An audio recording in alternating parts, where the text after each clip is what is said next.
Eu gostei da fala do deputado Alan, que nos contou sobre um tempo em que o professor era autoridade na sala de aula, em que os alunos aprendiam. Esse tempo foi anterior a Paulo Freire, com a sua pedagogia do oprimido. Hoje, o aluno não tem mais que obedecer ao professor. O professor não tem autoridade porque Paulo Freire acha que a imposição da figura de autoridade do professor em sala de aula é autoritarismo. Ora, se eu não posso cobrar dos meus alunos que eles se esforcem, por que eles vão se esforçar? Se todo final de ano eu tenho que fabricar notas no caderno dele, porque o governo precisa ter um índice de aprovação, e o que eu estou falando aqui eu falo por experiência, pois eu dei aula desde o primeiro ano do ensino fundamental até o segundo ano do ensino médio. Eu dei aula em escola pública municipal e estadual. Eu vi doutrinação na escola municipal desde a primeira série até o último ensino do ano médio, e inclusive na faculdade católica. Na faculdade católica que eu estudei, eu tive aulas de doutrinação na pós-graduação.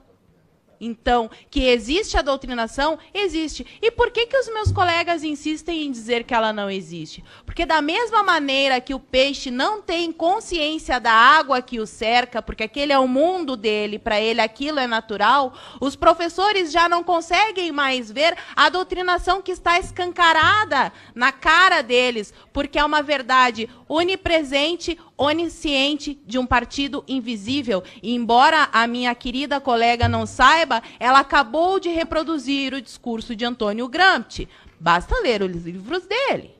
E a pergunta que ela faz sobre o que é que está por trás desse partido, a escola do Partido Único, sobraram 7 minutos na sua fala. Por que a senhora não nos brindou com seu conhecimento acerca da lei? Acredito que a senhora tenha lido toda a lei e poderia nos mostrar ali, item por item, aonde ela está ferindo a liberdade do professor. Eu já li o texto mais de 10 vezes. Venho produzindo conteúdo sobre esse assunto especificamente, escola sem partido, já faz 3 anos. Eu sou professora, estava na sala de aula. Em nenhum momento eu me senti ferida por nada do que está escrito lá. Porque, além de ver os meus colegas doutrinando com aqueles trabalhinhos infames que enchem a hora de aula porque eles não querem dar aula, ficam passando filminho com a desculpa de que estão ensinando o pensamento crítico para os alunos, quando, na verdade, o que eles querem é preencher o tempo para não dar aula. Essa é a verdade. Todo professor que está me ouvindo aqui sabe muito bem disso. Pode até não admitir, mas sabe.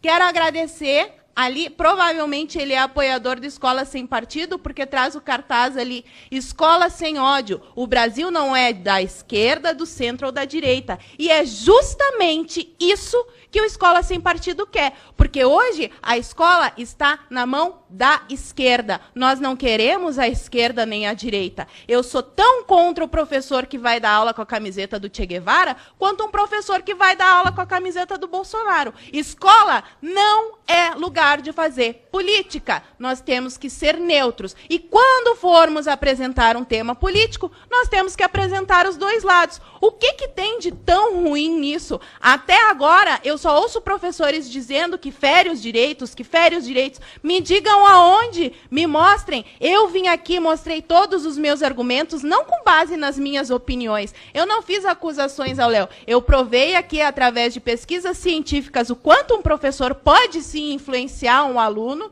mesmo que inconscientemente, e mostrei como isso acontece no dia a dia das escolas e das faculdades. O grande problema da educação no Brasil é que as pessoas vivem dizendo que o problema é a educação, mas se fizer a pergunta para a mesma pessoa que respondeu que o problema do Brasil é a educação, quantos livros ela leu, ela não vai saber dizer, porque a maioria das pessoas no nosso país não lê um único livro por ano. Outra coisa que eu acho interessante é falar que o problema do Brasil é o investimento em educação. Os senhores sabiam que o investimento na universidade pública brasileira é maior do que na Coreia do Sul? Sabiam desse dado? E por que lá a educação é tão melhor? Será que nós devemos criticar tudo, menos o método? Porque ninguém questiona esse maldito socioconstrutivismo que está destruindo a inteligência das nossas crianças. É só isso que eu quero saber. Muito obrigada. Muito bem.